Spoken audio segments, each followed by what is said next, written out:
आइए हम लोग प्रार्थना करें। सर्वशक्तिमान पिता परमेश्वर, तेरी कृपा के लिए हम तुझे धन्यवाद देते हैं। तो हमें अपने वचन देता है जिन पर हम मनन चिंतन कर सके और अपने जीवन में अपना सके। तेरी शिक्षा हमारे लिए सार्थक और महान है और उसे हम अपने जीवन में अपना सकें, इसकी प्रेरणा हमें प्रदान कर। हम ये प्रार्थना करते हैं अपने प्रभु यीशु ख्रिस्त के द्वारा, आमीन। प्रिय भाइयों तथा बहनों, आज का जो वचन है वो हमने ईसाया नबी के 58 अध्याय से और 1 से 9 वाक्य से लिया गया है और संत मत्ती के सुसमाचार 9 अध्याय 14 से 15 से लिया गया है। इन दोनों वचनों पर हम गहराई से मनन चिंतन करें कि ये हमें क्या सिखाना चाहता है। ये वचन जो आज का है हमें क्या सिखाना चाहता है। इसमें हमें उपवास का सही अर्थ समझाया गया है कि सही तरीके से उपवास कैसे करें। कुछ लोग सोचते हैं कि सिर्फ हम लोग अन्न नहीं ग्रहण करते हैं तो वही उपवास होता है। कुछ लोग 40 दिन खाना नहीं खाते, या कुछ लोग जो है हर दिन केवल एक समय का खाना खाते हैं। कुछ लोग हर शुक्रवार को उपवास रखते हैं और अपने अपने तरीके से लोग जो है उपवास रखते हैं। लेकिन प्रभु हमें इसका सही अर्थ समझाना चाहते हैं। कई गलत धारणाएं हमारे मन में है, हमारे हृदय में है जब हम उपवास के विषय में सोचते हैं। और कलीसिया भी हमें बताती है कि हमें कैसे उपवास करना चाहिए और हमें किस बात पर जोर देना चाहिए। इस बात को हम लोग समझें। जब तक हमारा व्यवहार ईश्वर के वचन के अनुकूल नहीं है, तब तक हमारे उपवास, हमारी प्रार्थनाएं स्वीकार नहीं होगी। हमारा स्वभाव, हमारा व्यवहार प्रभु की शिक्षा के अनुकूल होना है जब हम लोग उपवास रखते हैं। कई लोग जो है उपवास रखते हैं लेकिन क्रोधित ही रहते हैं। कई लोग उपवास रखते हैं, दूसरों की सेवा नहीं करते हैं। कई लोग उपवास रखते हैं खाने से, लेकिन दूसरों के लिए गाली गलौज निकालते रहते हैं। कई लोग उपवास रखते हैं लेकिन उनका जीवन, उनका व्यवहार प्रभु के वचन के अनुकूल नहीं होता है। तो ये कैसे स्वीकार हो सकता है? हमें क्या करना है?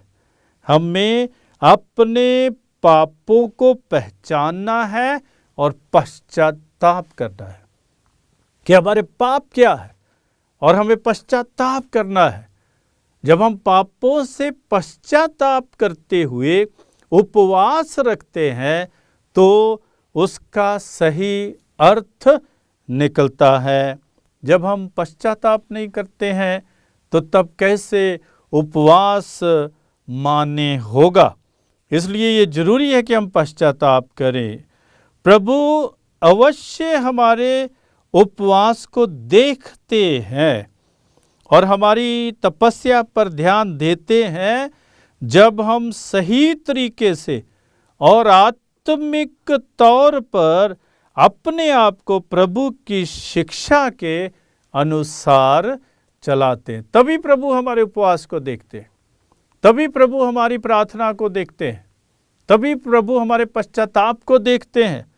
जब हम प्रभु की शिक्षा को ही नहीं अपनाते हैं तो हमारे उपवास हमारे लिए जीवनदायक नहीं बनते हैं।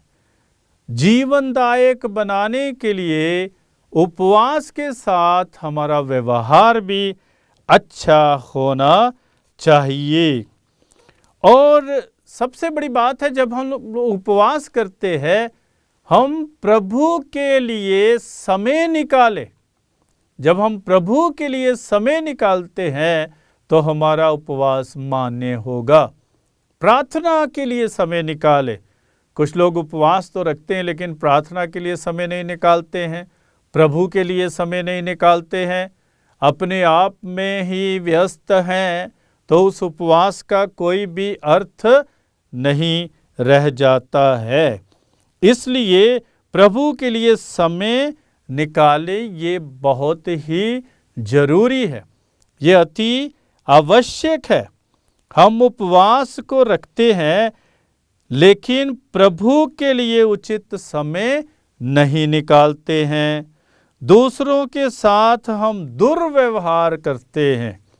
ये भी देखना है कि हमारा व्यवहार दूसरों के साथ कैसा है, लोगों के साथ हमारा व्यवहार कैसा है, जो हमारे साथ काम कर रहे हैं उनके साथ हमारा व्यवहार कैसा है, हमारे परिवारों में हमारा व्यवहार कैसा है, माता पिता का अपने बच्चों के प्रति व्यवहार कैसा है, बच्चों का अपने माता पिता के प्रति व्यवहार कैसा है, पति पत्नी का आपस में व्यवहार कैसा है, और पूरे परिवार का आपस में व्यवहार कैसा है, ये भी देखना बहुत ज़रूरी है।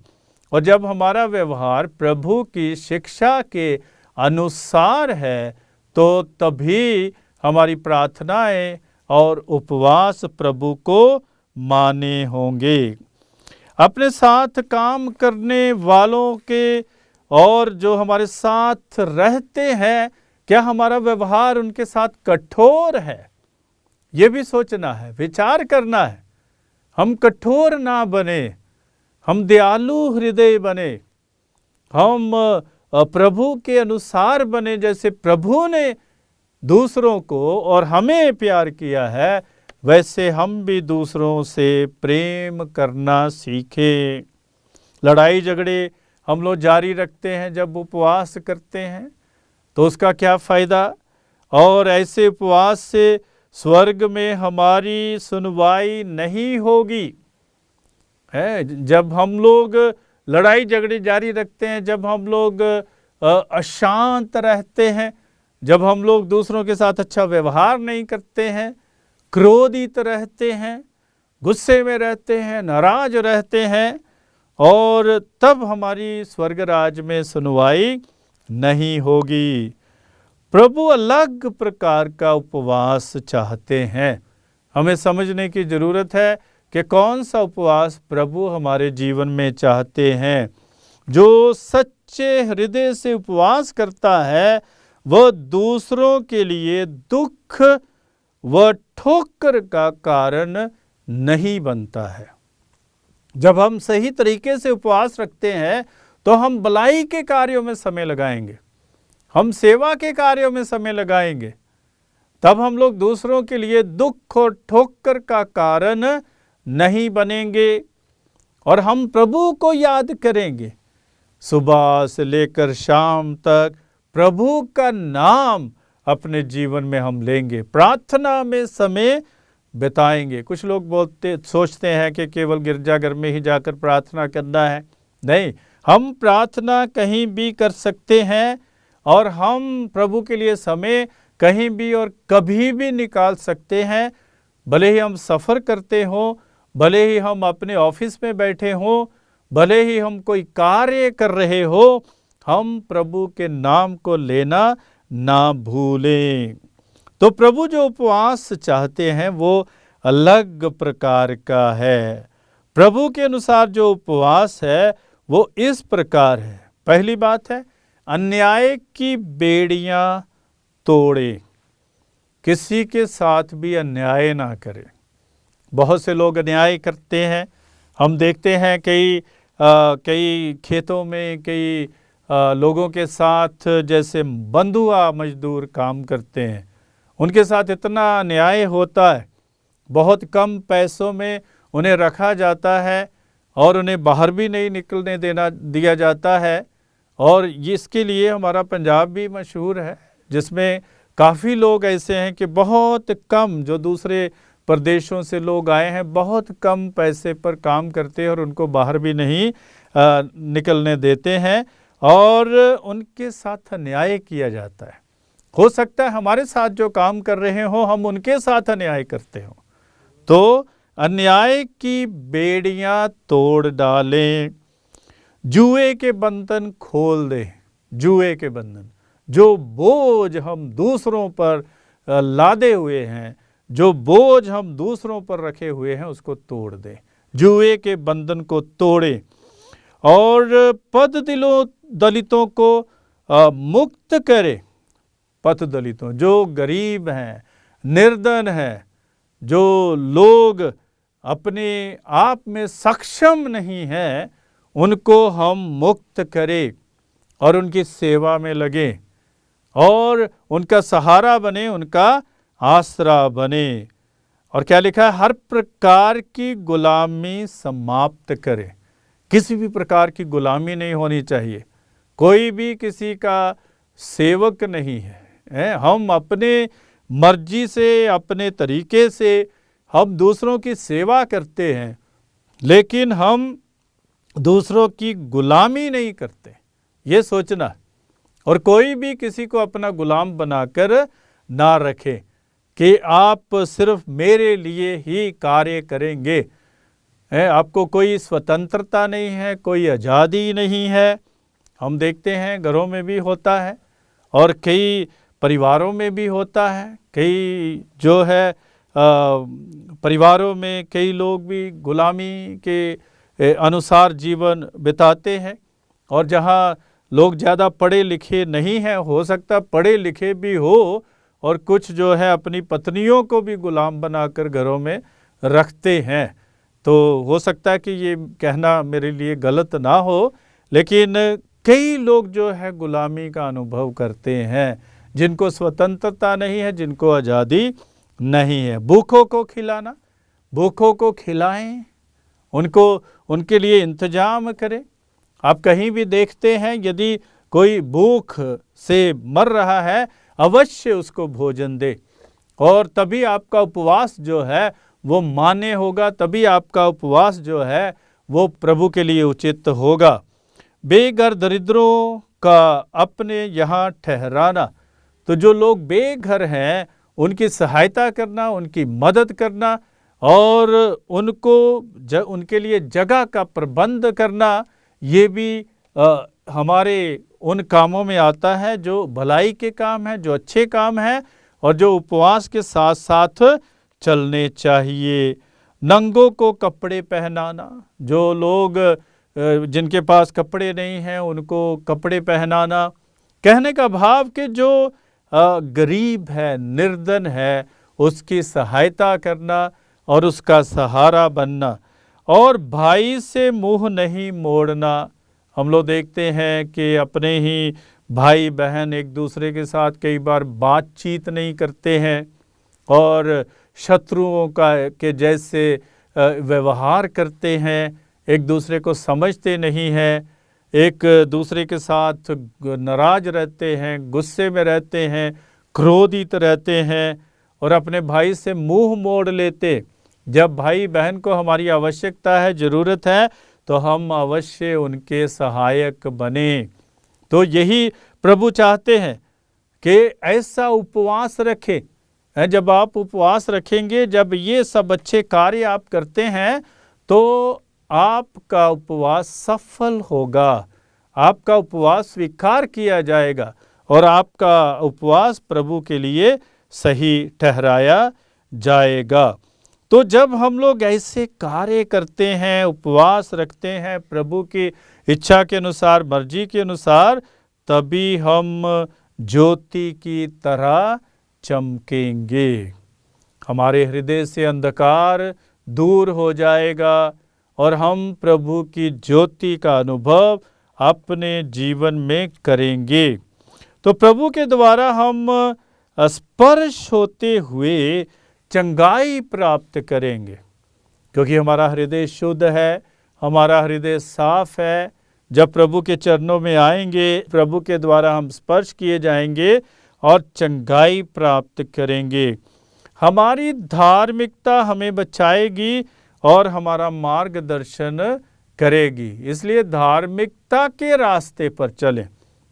जब हम धार्मिकता के रास्ते पर चलते हैं, तभी हम अपने जीवन में मुक्ति प्राप्त करते हैं। तो धार्मिकता के रास्ते पर चलें, धार्मिकता के रास्ते पर आगे बढ़ें।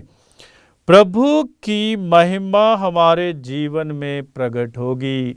जब हम ऐसे कार्य करेंगे तब प्रभु की महिमा हमारे जीवन में प्रकट होगी। तब हम देखेंगे कि प्रभु हमारे लिए क्या है और प्रभु कैसे हमारे जीवन में सही दिशा देते हैं। और प्रभु अवश्य हमारी प्रार्थनाओं का उत्तर देगा। कई बार हम लोग पाप में होते हैं, गुनाह में होते हैं, और जैसे ईसाइस नबी के ग्रंथ में लिखा है कि हम अपने हाथों को ऊपर उठाएंगे लेकिन फिर भी प्रभु प्रार्थना नहीं सुनेंगे, क्योंकि वो कहते हैं कि आपके हाथ रक्त के द्वारा रंगे हुए हैं, तो इसलिए स्वीकार नहीं करते। लेकिन जब हम अच्छे कार्य करते हैं, भले कार्य करते हैं, तो प्रभु हमारी प्रार्थनाओं का उत्तर देता है। और उपवास व प्रार्थना हमें आत्मिकता का वरदान प्रदान करते हुए हमारे सहायक बनती है। तो प्रार्थना और उपवास दोनों बहुत जरूरी हमारे जीवन में, तो दोनों एक साथ चलते हैं। और जब हम प्रार्थना करते हैं, उपवास रखते हैं, तो हम मन परिवर्तित करते हैं, हम अपने जीवन को बदलते हैं और हम किसी से बुरा नहीं करते हैं, और प्रभु हमारी प्रार्थनाओं को तब अवश्य सुनते हैं। आइए हम लोग कुछ बिंदु है जिन पर विचार करेंगे। पहली बात है, उपवास ना केवल शरीर के लिए आवश्यक है, ये हमारी आत्मिक शुद्धि के लिए भी जरूरी है। जब हम उपवास रखते हैं तो हमारी आत्मा की शुद्धि होती है। नंबर 2, प्रभु के लिए उचित समय निकालें। कुछ लोग बोलते हैं प्रभु के लिए मेरे पास समय नहीं, प्रार्थना करने के लिए समय नहीं। कुछ लोग जो है इतवार के मिसा बलिदान में भाग नहीं लेते हैं, समय नहीं। क्यों नहीं आए मिसा बलिदान में? हमारे घर में मेहमान आ गए। क्यों नहीं आए मिसा बलिदान में? आज एक छुट्टी मिली इसलिए कपड़े धोना हम लोग शुरू कर दिए। क्यों नहीं आए मिसा बलिदान में? घर में कुछ काम लगा हुआ था इसलिए हम लोग नहीं आए।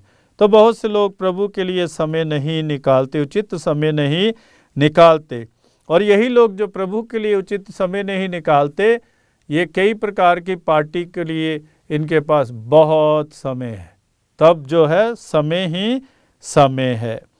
तो समय कौन नहीं निकालता? एक छोटी सी बात है, समय कौन नहीं निकालता? जिसके पास कुछ भी करने के लिए नहीं है, वो समय नहीं निकालता है।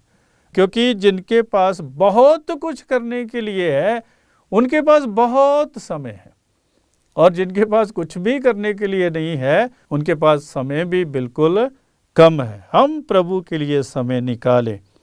दूसरों का साथ अच्छा व्यवहार करें। जब हम दूसरों के साथ हम लोग अच्छे रहें, अच्छा व्यवहार करें, उनकी सेवा करें और उनकी अहोभक्त करें और उनका स्वागत करें अपने जीवन में। और चौथी बात है, सच्चे हृदय से उपवास रखें। ऐसे ही उपवास ना रखें कि इतना ही काफ़ी है कि हम खाना वाना नहीं खा रहे हैं, इतना काफ़ी नहीं है। उसके लिए उचित व्यवहार करें, आचरण करें, उसके लिए उचित चरित्र जो है आप अपने जीवन में बनाए, तभी आपका उपवास मान लिया जाएगा। और पांचवी बात है, भूखों, नंगों, बेघर, पददलितों, बेसहारा लोगों के सहायक बने, तभी आपका जीवन सार्थक होगा। और छठी बात है, सबके साथ अच्छा व्यवहार करें और सबके साथ न्याय करें। किसी के भी साथ अन्याय मत करें। जो जिसका है उसको उचित रूप से उसे दे दिया जाए। तो अन्याय ना करें, सबके साथ न्याय करें। सातवीं बात है, हमारी धार्मिकता ही हमें बचाएगी। जो धार्मिकता में हम आगे बढ़ रहे हैं वही हमारी मुक्ति का कारण बनेगी, तो वही हमें बचाएगी। और धार्मिकता को अपने जीवन में अपनाएं। और आठवीं बात है, प्रभु हमें स्पर्श कर चंगाई प्रदान करते हैं। आजकल लोग सोचते हैं कि ख्रिस्तीय धर्म का मकसद चंगाई है, उद्देश्य केवल चंगाई है। और आज यही हम लोग अलग अलग जगह में देख रहे हैं कि चंगाई प्राप्त की, बस इतना ही काफ़ी है। इतना काफ़ी नहीं है। प्रभु चमत्कार करते हैं, कई प्रकार के चमत्कार करते हैं, कई लोगों के माध्यम से चमत्कार करते हैं, लेकिन चंगाई उद्देश्य नहीं है। उद्देश्य हमारा है मुक्ति। ख्रिस्तीय धर्म का उद्देश्य है मुक्ति। जब भी हम वचन में देखते हैं प्रभु क्या कहते हैं कि तेरे विश्वास ने तुम्हें चंगा किया है, और साथ में ये भी कहते हैं कि जाइए आगे से पाप ना करे। तो हम इस मानसिकता को अपने जीवन से निकाल दें। बहुत से लोग सोचते हैं कि जब तक चमत्कार नहीं होंगे तब तक प्रभु यीशु पर कोई विश्वास नहीं करेगा। ये गलत धारणा है। प्रभु ने तो कहा है कि धन्य वे जो बिना देखे ही विश्वास करते हैं। विश्वास के लिए चमत्कार जरूरी नहीं है। विश्वास के लिए इतना ही काफ़ी कि हम जानें कि प्रभु हमारे मुक्तिदाता है और हम प्रभु पर विश्वास करते हुए मुक्ति प्राप्त कर सकते हैं। यही सोचना है, यही विचार करना है। हम लोग जो है ऐसे लोगों के पीछे ना भागे कि जो केवल ख्रिस्तीय धर्म को चंगाई तक सीमित रखते हैं। और चंगाई भी सबको नहीं मिलती। जिसको प्रभु चाहते हैं उसको चंगाई मिलेगी। और चंगाई का मकसद क्या है? मकसद केवल प्रभु की महिमा है। और मकसद ये है बताना लोगों को कि ईश्वर के लिए कुछ भी संभव है, वो कुछ भी कर सकता है। इसलिए हम लोग चंगाई के पीछे ना भागें, लेकिन हम मुक्ति के पीछे भागें और अपने जीवन में मुक्ति प्राप्त करें। आइए हम प्रार्थना करें। सर्वशक्तिमान पिता परमेश्वर, इस वचन के माध्यम से हमारे पाप धुल जाएं और हम सही अर्थों में उपवास का अर्थ समझें और सही तरीके से उपवास करते हुए, प्रार्थना करते हुए, तेरे लिए समय निकालते हुए अपने जीवन धन्य बना लें। हम ये प्रार्थना करते हैं अपने प्रभु यीशु ख्रिस्त के द्वारा। आमीन।